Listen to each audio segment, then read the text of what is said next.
అసలు ఆసియా ఖండంలోనే అతిపెద్ద ఆదివాసీ గిరిజన జాతర మన మేడారం సమ్మక్క సారక్క జాతర. మరి ఎంతమంది ఈసారి మేడారం జాతరకు వస్తున్నారు? అయితే జాతర ఎన్ని రోజులు జరుగుతుందని చాలా మంది అడిగిర్రు. చెప్తా చూసుకోర్రి. ఈ నెల జనవరి 28 తారీఖు నుంచి 31 రోజు చివరి రోజు దాకా మేడారం జాతర అయితే జరుగుతుంది. జాతరకి మనం ఎంత సేఫ్ గా వెళ్లి రావాలన్నది ఈ వీడియోలో చూద్దాం. ముందుగా మన దగ్గర 15 సంవత్సరాల లోపు పిల్లలు ఎవరైనా ఉంటే ఖచ్చితంగా వాళ్ళని పైకెత్తుకునే ప్రయత్నం అయితే చేయండి. ఎందుకంటే నేను కూడా సమ్మక్క సారక్క జాతరకైతే వెళ్ళిన చిన్న పిల్లలు అయితే చాలా అవస్థలు పడుతున్నారు. అంతేకాకుండా చిన్న పిల్లలకి తొక్కిసలాట జరిగే అవకాశం ఉంది. మన గవర్నమెంట్ ఇంకా ఆర్మీ ఆఫీసర్స్ చాలా మనకి హెల్ప్ చేస్తుంటారు. అయినా కూడా ఇలాంటివి మనకి జరగొద్దంటే కంపల్సరీ మనం అప్రమత్తంగా ఉండాలి. జాతరకి ఇంకా 5 రోజులు ముందే ఇంతమంది ఉన్నారంటే జాతర రోజు ఇంకా ఎంత మంది ఉంటారో మీ ఊహకు వదిలేస్తున్నా. కాబట్టి ఎవరైతే వస్తున్నారో కంపల్సరీ చాలా సేఫ్ గా చాలా అలర్ట్ గా ఉండండి. మీ దగ్గర ఏ సామాన్ ఉన్నా ఇట్లా ప్రతి ఒక్కటి జాగ్రత్తగా పెట్టుకోండి. విలువైన వస్తువులు విలువైన బ్యాగ్లు ఏమన్నా ఉంటే కార్ లో మంచిగా పెట్టేసుకొని లాక్ వేసుకోండి. మరి ఇంత పెద్ద జాతరకి మేము కూడా వెళ్ళి మీకు ఎలా ఉందో చెప్పాలి కాబట్టి మేము కూడా ఈ జాతరకు వస్తున్నాం. మరి మీరు కూడా ఈ జాతరకి రావాలంటే హైదరాబాద్ లో ఎక్కడున్నా సరే సెల్ఫ్ డ్రైవ్ కి car long drive cars app లో బుక్ చేసుకోవచ్చు. ఇలా మీరు కార్ లో రావడం వల్ల పొద్దున మేడారంలో చాలా ఎండగా ఉంటుంది. మీరు కార్ లో ఏసీ వేసుకొని ఉండొచ్చు. అంతేకాకుండా రాత్రిపూట మేడారంలో చాలా చలిగా ఉంటుంది. మీరు ఆ సమయంలో కార్ లో పడుకోవచ్చు.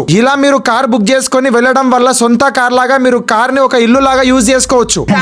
ట్రాక్టర్ లో అందరు ఎక్కి వెళ్తారు కదా మేడారం జాతరకి, అట్లా ఉంది ఇప్పుడు. రాత్రి సమయంలో వచ్చినా కూడా ఇప్పటికే టోల్ గేట్ల దగ్గర మనం ఒక 5 నిమిషాలైనా వెయిట్ చేయాల్సి వస్తుంది. రాత్రి పూట వెళ్తే చాలా నెమ్మదిగా వెళ్ళండి. స్పీడ్ 80 స్పీడ్ కంటే ఎక్కువ దాటకండి. ఇంకా ఇదే అండి మేడారం, మనం వచ్చేసినాం. మరి మేడారంలో ఏంటి ఈ పొలాలు ఈ రోడ్లు అని చెప్పి అనుకుంటున్నారా? మేడారంలో కార్ పార్కింగ్ కి ఎటువంటి సపరేట్ స్థలం అయితే ఉండదు. ఇలాంటి పొలాలలోనే మనం మన కార్ ని పార్కింగ్ చేసుకోవాలి. మేడారం జాతర అఫీషియల్ వాట్సాప్ నెంబర్ అయితే ఉంటది 7658912300. ఈ నెంబర్ కి గనక మనం వాట్సాప్ చేస్తే ఇక్కడ దగ్గరలో ఏం వాష్రూమ్స్ ఉన్నాయి, ఎక్కడ మనం స్నానాలు చేయాలి అని చెప్పి ఇక్కడ కంప్లీట్ ఇన్ఫర్మేషన్ అయితే వాట్సాప్ లోనే వస్తుంది. కాకపోతే ఇక్కడ లొసిగేముందంటే వాట్సాప్ పని చేయాలంటే ఇంటర్నెట్ రావాలి. ఇక్కడ మెయిన్ గా సిగ్నల్స్ అయితే ప్రాబ్లం ఎక్కువ ఉంటది. ఇలాంటి వాటర్ టిన్లు కార్ లో ఒక 2 వేసుకోండి. చిన్న పిల్లలు ఉన్న వాళ్ళైతే ఖచ్చితంగా వేసుకోండి. అంతేకాదు వచ్చామా కార్ ఒక దగ్గర పార్కింగ్ చేసామా అన్నట్టు పార్కింగ్ చేయొద్దు. ఎందుకంటే మనం కార్ పార్కింగ్ చేసేది పొలాలలో కాబట్టి పొలాలు దిగబడిపోయే ఛాన్సెస్ ఉంటాయి. కాబట్టి అక్కడ భూమి గట్టిగా ఉందా లేదో చూసుకోండి. సో ఇప్పుడు నేను చూపిస్తున్న ముందైతే మొత్తం అన్ని వాటర్ అయితే ఉంటాయి. ఇలాంటి ప్లేసెస్ లో గనక కార్ పార్కింగ్ చేస్తే మళ్ళీ కార్ ని తీయాలంటే ఖచ్చితంగా క్రేనే రావాలి. నేను మిమ్మల్ని భయపెట్టడానికి చెప్పట్లేదు. చిన్న పిల్లలు ఎండకి ఓడ్చుకోలేరు, చలికి తట్టుకోలేరు. కాబట్టి కంపల్సరీగా లాంగ్ డ్రైవ్ కార్స్ యాప్ లో సెల్ఫ్ డ్రైవ్ కార్ ని మీరు బుక్ చేసుకొని వస్తే పిల్లలు చాలా సేఫ్ గా ఉంటారు. పిల్లలే కాదు మీరు కూడా చాలా సేఫ్ గా ఉంటారు. ఎందుకంటే ఇక్కడికి వచ్చినాక మళ్ళీ 1 కిలోమీటర్ అయితే నడవాలి. మళ్ళీ చిలక కట్టు అని అదని ఇదని మళ్ళీ మీరు నడవాల్సి అయితే ఉంటది. కాబట్టి మీరు అలసిపోకుండా ఉండాలంటే లాంగ్ డ్రైవ్ కార్స్ యాప్ లో జల్దీన కార్ బుక్ చేసుకొని వెళ్ళండి మేడారం జాతరకి.